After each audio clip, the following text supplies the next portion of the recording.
आप देख रहे हैं नशे न्यूज़। इस वक्त मेरे साथ तनवीर सेठ हैं, एमएलए हैं, वर्किंग प्रेसिडेंट केपीसीसी के हैं। सर, अभी लोकसभा का इंतखाब हुआ है, 9 सीट आई है कर्नाटका गवर्नमेंट, कांग्रेस गवर्नमेंट को। और मंसूर जो बेंगलुरु से सेंट्रल कैंडिडेट थे, बहुत कम मार्जिन से आ रहे हैं, लीडिंग कर रहे थे, 8वें 9वीं राउंड तक लीडिंग कर रहे थे। इसका कारण क्या है कि मुसलमान लीडरशिप मंसूर को सपोर्ट नहीं किया, और इसका एक कारण है कि मंसूर हार गए। इंतखाबात में जितने वोट हम लेते हैं इसके ऊपर नतीजा मिलता है। ये किसी एक कौम के ऊपर है ना हमारा नतीजा नहीं खड़ता, या अवामी सतह पर है ना जिस तरीके से इलेक्शंस होते हैं। उम्मीद हमारी भी थी कि है ना मंसूर इस इलेक्शन में कामयाब होंगे, क्योंकि एक दौर एक वक्त में है ना करीब 80,000 की लीड भी है ना उन्होंने बना ली थी। लास्ट के 3-4 राउंड में इनको जिस तरीके से सेटबैक हुआ, माधेपुरा का जो नहीं, माधेपुरा का नहीं है, all assembly segment simultaneously counting होती है, तो इस वजह से एक कॉन्स्टिट्यूंसी से नहीं है। देखिए, हम जब देख रहे हैं तो जितने वहाँ के सेगमेंट्स हैं, चिकपेट हो या फिर है ना शांतिनगर हो या शिवाजी नगर हो या तुम्हारा है ना माधेपुरा हो, तुम्हारा है ना ये जितने भी हमारे सेगमेंट्स हैं, वहाँ पे जिस तरीके से हमारी उम्मीद थी कि एक अच्छा खासा लीड आएगा, that we have failed to gather, और इस वजह से नतीजा हमारे खिलाफ गया है। इसे दोषी किसे ठहराते हैं? लीडर्स ठहराते हैं या आवाम जो बाहर आके वोटने की, जो हम एक्सपेक्ट कर रहे थे परसेंटेज 90-95% जो मुस्लिम की वोटिंग होने थी वो नहीं हुई?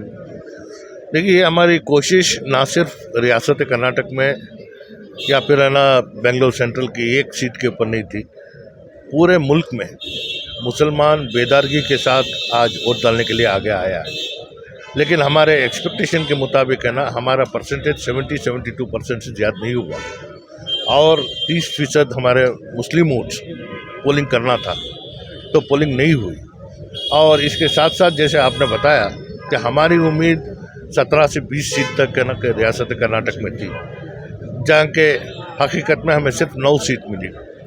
और ये भी बात चल रही है कि जिन किसी को भी है ना हमने ये जिम्मेदारी दी थी, चाहे वो मिनिस्टर्स हो या दूसरे हमारे पार्टी लीडर्स हो, पार्टी कैडर हो, तो जिस तरीके से हमें इलेक्शंस में है ना जो जिम्मेदारी दी थी, अभी ये पार्टी के ऊपर है कि ईच सेगमेंट हम इंडिविजुअली है ना उसमें है ना जिस तरीके से जहां हमें फ़ायदा हुआ है, जहां हमें नुकसान हुआ है और नुकसान किस वजह से हुआ है, इस चीज़ को असेस करने का काम अब हमारे पार्टी में करेंगे। सर, अभी एमएलसी सीट का ऐलान हुआ है, बिल्किस बानो को आपने नॉमिनेट किया है। तो बहुत से लीडर्स, जेंट्स लीडर्स ख़वातीन को दे दिए, नाराज़ हैं, और ये कह रहे हैं कि मुसलमान को नज़रअंदाज कर दिए। 2 सीट मांगे थे, एक ही दी, और जब भी ऐसा पार्लियामेंट आती है हम 2 मांगते हैं, 1 देते हैं। तो इसकी वजह क्या है कि मुसलमान को इग्नोर करने की क्या वजह है? कांग्रेस फ़ायदा उठाती है? नहीं, ये देखिए, मैं एक बात बोल देता हूँ। मैं ये हर हमेशा कहता हूँ कि हमें कांग्रेस पार्टी मजबूरी नहीं है। कांग्रेस पार्टी को बढ़ावा देना या कांग्रेस पार्टी को ताकत देना ये मुसलमान हर हमेशा करता आया है। जब मुल्क के आज़ादी की बात चली, जब भी मुसलमान का हिस्सा रहा है।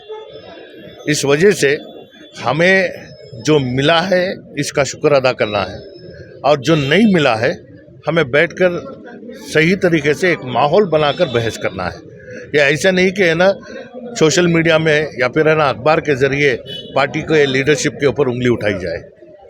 उम्मीद हर किसी को है। नहीं, बिल्किस बानो का नाम मैं बोलता हूँ, उम्मीद हर किसी को है, हर किसी को है ना ओहदा मिलने की कोशिश है, लेकिन जिसको मिला है हमें है ना उस चीज़ को भी है ना नज़रअंदाज नहीं करना चाहिए, चाहे वो एक खातून को दिया हो या फिर एक लफ्ज़ मुसलमान में है ना को मर्द मना है या बैको है, ये नहीं है। ये एक उबैदुल्ला शरीफ साहब ने नाराज़ी जताई है कि उनका नाम नहीं था, अचानक कैसा आ गए, उनका क्या कंट्रीब्यूशन है।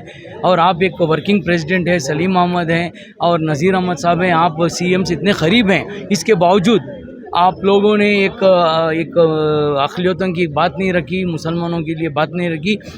एक सेम इब्राहिम की सीट चल गई थी, रिजवान अरशद की सीट चल गई थी, तो आपको 2 के बदले 2 चाहिए, तो 1 क्यों मिली? देखिए, इससे पहले भी कांग्रेस हमेशा जितने भी एमएलसी इलेक्शंस को ना नॉमिनेट करने का या इंतखाब के ज़रिए लाने का जब भी काम होता है, तो ये हमने देखा है कि ना हर वक्त एक मुसलमान को है ना ज़रूर से ज़रूर हमें है ना हमारी कोशिश से ये चीज़ हासिल किए हैं। ये बात सच है कि मुस्लिम लेजिस्लेटिव फोरम, जिसके सदर नसीर अहमद साहब हैं, सेक्रेटरी एन हैरिस साहब हैं, वज़ीर जनाब बीजेड ज़मीर अहमद खान और रहीम खान साहब हैं, वर्किंग प्रेसिडेंट के इज्जत से मैं हूँ, हमारे एमपी जनाब नासिर हुसैन साहब हैं, तो हम सब बैठकर ये तय किए और एक खतूत के ज़रिए आला कमान को है ना हमने एक ख़त के ज़रिए ये मांग रखी कि इस मर्तबा जहाँ हमारे पास 7 लोग जीतने की गुंजाइश है, इसमें 2 मुसलमान को दें। आप किसी का नाम नहीं दिए सर? नहीं, किसी का नाम नहीं तो दिया। बिल्किस बानो का नाम कैसा आया? मैं बोलता हूँ। और इसके साथ हमारे पास लगभग 52 लोग बेलगाम से लेकर बेंगलोर तक, बीदर से लेकर चामराजनगर तक लगभग 52 मुस्लिम एस्पिरेंट्स हमारे सामने है ना ये कोशिश कर रहे थे। तो इसके साथ हर किसी को है ना कैडर बेस है ये, और उनकी जो पहले की है ना जो काम करने की सलाहियत है, इन तमाम चीज़ों को हमने देखा है। और इसमें हमारे से किसी का नाम हमने नहीं दिया, लेकिन हमारी मांग ये थी कि 2 सीट मुसलमान को दे। बिल्किस बानो का नाम था? ये आला कमान से आया है, और मुझे है ना उनको मुबारकबाद भी देता हूँ और आला कमान को भी मैं मुबारकबाद देता हूँ। सर, अभी भी एक खबर मिली है कि मुस्लिम लीडरशिप में नाइतफाकी है, मुस्लिम लीडरशिप में एक दूसरे से बात नहीं हो रही है, और मुस्लिम लीडरशिप की तरफ से आवाम को, खासकर अक़लियतों को बहुत तकलीफ हो रही है, काम नहीं हो रहा है, तो इसलिए वजह से एक मंसूर आ रहे हैं और एक वजह से कि 1 सीट मिली है। आपकी एक वॉइस नहीं है, आपको सिर्फ एक इस्तेमाल किया जाता है, क्या बोलते? देखिए, आप जो बात कह रहे हैं, मैं इसे ना इसे तस्लीम करना है या फिर है ना इसको रिजेक्ट करना है, क्योंकि जैसे आपने कहा कि मुस्लिम लीडरशिप में नाइतफाकी है, अगर ऐसा होता तो मैं सबके नाम लिया। मुझे किसी चीज़ से शर्म नहीं है। हमारा मकसद ये है, खिदमत का मंसूबा है, खिदमत करने के लिए हम सब आगे हैं। और इसके साथ अगर इजाफा जहाँ कहीं भी हो रहा है हमारे लीडरशिप में, इन चीज़ों को सामने रखकर हम काम करेंगे। सर, DK शिव कुमार और सिद्धारमैया के बीच में भी नाइतफाकी है, और आप इसके बारे में कहते हैं इसकी वजह से 9 सीटें आए 18 सीट के बजाय। देखिए, पूरे इंसानियत में एक दूसरे के साथ मोहब्बत नहीं रही है। भाई भाई में मोहब्बत, भाई में मोहब्बत नहीं है, खानदानों में आज जंग चल रही है। तो इसमें है ना मैं है ना सियासी तौर से है ना मैं लाकर है ना बाहर उछालने का नहीं है। अगर पार्टी का अंदर का मामला है, इसे हमारे लोगों के ऊपर छोड़ो, इसको हम सुलझा लेंगे। सर, अभी मोदी की सरकार बनने वाली है, इंडिया सरकार बनने वाली है, और इतनी बड़ी मोहम्मद से नहीं है, नीतीश कुमार और नायडू के बलबूते पे सरकार बनने वाली है। इसके बारे में आप क्या कहने वाले हैं, क्या कहना चाहते हैं, और आपकी क्या राय है इसके बारे में? देखिए, हर हमेशा ये कहा जाता है कि है ना वक्त कभी भी है ना हमारे चंद आमाल की वजह से जालिम हुक्मरान हमारे ऊपर हुक्म करेंगे। तो गुज़िश्ता 10 साल हमारे ऊपर है ना जालिम हुक्मरान थे। इस मर्तबा हमारी ये कोशिश रही कि जालिम हुक्मरानों को हटाएं। हमारी एकजुट की कोशिश में आज एक नतीजा हमारे सामने आया है कि we are a strong opposition. Strong opposition होने की वजह से मनमानी किसी हुकूमत की नहीं चलेगी। तो ये कोशिश है, उम्मीद हुकूमत बनाने वाली थी, इस उम्मीद को है ना नाउम्मीद में तब्दील हुई है। चाहे वो नीतीश कुमार हो या फिर चंद्रबाबू नायडू हो, ये ज़्यादा दिन है ना बीजेपी के साथ खड़ने वाले नहीं है।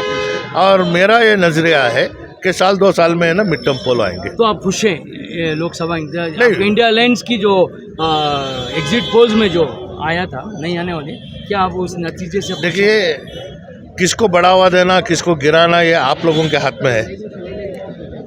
अखबार के साथी या फिर मीडिया, मैं या तू नहीं है यहाँ पे।